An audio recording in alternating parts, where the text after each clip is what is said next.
Hi, I'm Tyler Johnson with the Outdoor Ministry Program. I'm going to show you some of the common anchors that we use here in OMP.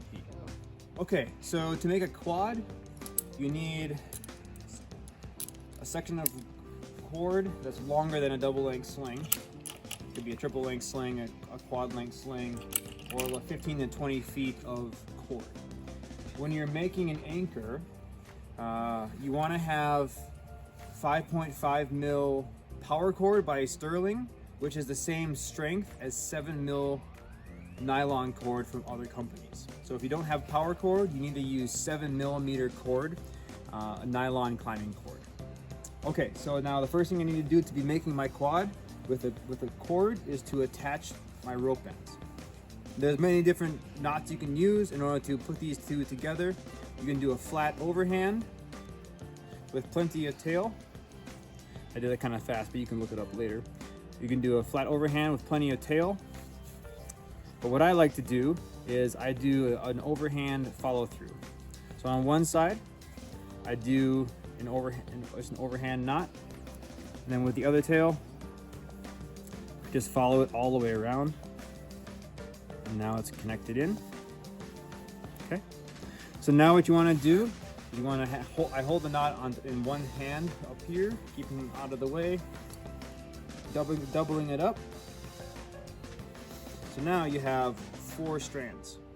So what I'll then do is clip the side with a knot into the carabiner. Make sure these ends are equal. And then up here, you want to do an overhand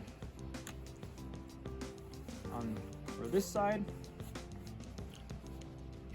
Or a figure 8 is fine too.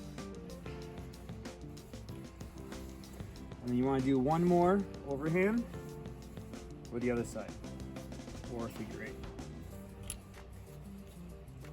And then this guy is going to get clipped up into here. So the biggest thing you just want to make sure you do is your carabiners have the ability to move back and forth to wherever your climbing rope might be wanting to move. And you'll see that I clipped 2 strands and I left 2 available here.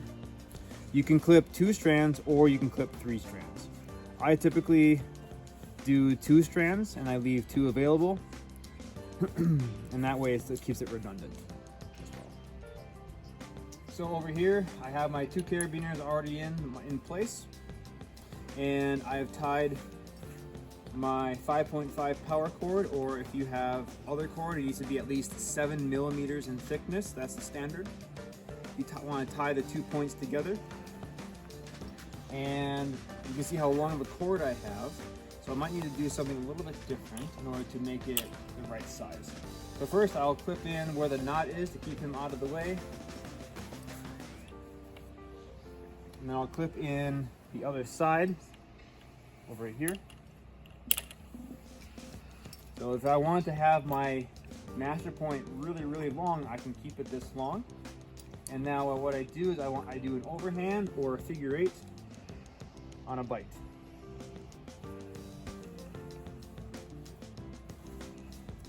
For my master point. So now I have 1 strand going to a bolt here, and these strands going to that bolt up there, and I'm redundant because I have 2 loops right here as well. If I want this to be shortened, all I have to do is double it up. So now I can clip this one back over to this carabiner, grabbing the other end here. Now I've basically just doubled the whole thing. Now again, either figure 8 or an overhand on the bite. Nice and tight, pull in the direction of pull.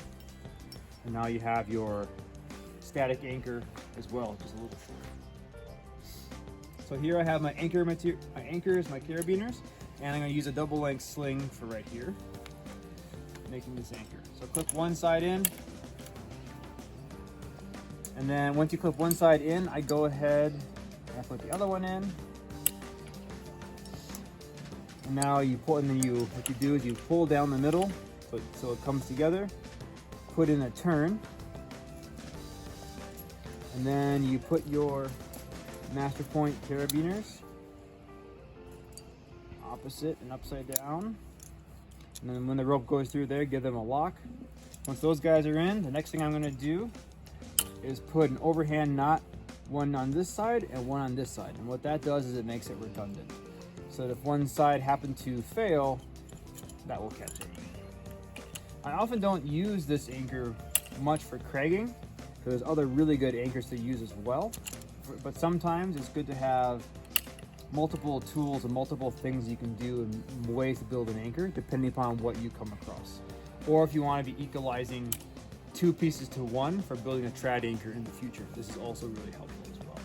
But this way, now I have my load limiting knots, and then I have my X in there, so you can see it's equalizing. And now the knot is in there in case one piece happens to blow, that knot comes down and gets caught right there as well. That's what those load limiting knots are for. There you go.